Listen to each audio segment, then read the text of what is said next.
But as many are finding out, Edomites, the descendants of Esau, actually made up the Roman Empire. As a matter of fact, the Jewish Encyclopedia also states that the name Edom is used by the Talmudists for the Roman Empire, and they applied to Rome every passage of the Bible referring to Edom or to Esau. Where is Edom today? Esau's land was called Edom. Edom is the country of Jordan and the place of Petra, the city in the mountain. Look at the architecture of the photo at Petra, which is Edom. Notice how it resembles Rome along with many of the structures all over the world.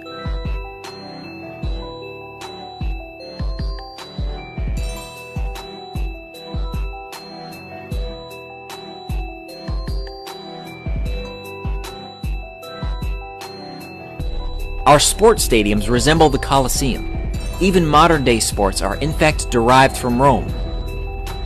European systems of government are set up like the early Roman Empire, having both Senate and the Republic, local government, and other things as well. Esau's descendants are called Edomites. Later, they're called Idumeans. Idumea or Edom in Hebrew was the region south of Judea, originally inhabited by the reputed descendants of Jacob's brother Esau. Edom was periodically subjected to Judea under David and Solomon the Maccabees, homeland of the house of Herod. There were no natural boundaries between Idumea and Judea, so the borders were always in flux. According to the Jewish Encyclopedia, 1925 edition, in 163 BC, Judas Maccabeus conquered the Edomite territory for a time. They, the Edomites, were again subdued by John Hyrcanus about 125 BC, by whom they were forced to observe Israelite rites and laws of the Torah. They were then incorporated with the tribe of Judah, and their country was called by the Greeks and Romans Idumea. With Antipater the Idumean began the Idumean dynasty that ruled over Judea till its conquest by the Romans. From this time, the Idumeans ceased to be a separate people. Therefore, Edom later became known as the Roman Empire. With the sacking of Rome by the barbarians came the mingling or spoiling of Esau's seed, thus fulfilling the prophecy of Jeremiah 49:10. But I have made Esau bare. I have uncovered his secret places, and he shall not be able to hide himself. His seed is spoiled, and his brethren and his neighbors, and he is not.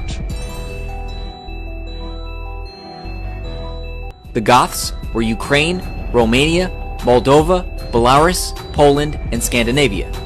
The Saxons were Germany, the Dutch, the English, Northern Albania, Great Britain, Scotland, Ireland, and Wales. The Franks were France. The Lombards were Italy. The Vandals were East Germany, which were known for their senseless destruction, which is where we get the term vandalism. Vandalism is the behavior attributed originally to the Vandals by the Romans in respect of culture, ruthless destruction or spoiling of anything beautiful or venerable.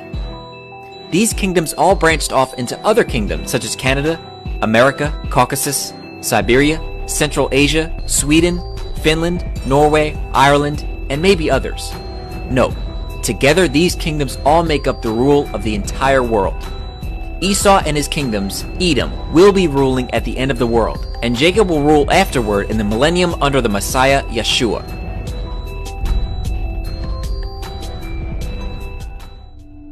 Many Bible scholars teach that the Edomites no longer exist, but Scripture clearly shows them in the last days. Was not Esau Jacob's brother, saith the Lord? Yet I loved Jacob, and hated Esau, and laid his mountains and his heritage waste for the dragons of the wilderness. Whereas Edom saith, We are impoverished, but we will return, and build the desolate places. Thus saith the Lord of hosts, They shall build, but I will throw down, and they shall call them the border of wickedness, and the people against whom the Lord hath indignation forever. Many people use this scripture to claim that Edom was exterminated, but this is not what the passage implies. It states very clearly that the Most High hated Esau and laid his mountains and heritage to waste.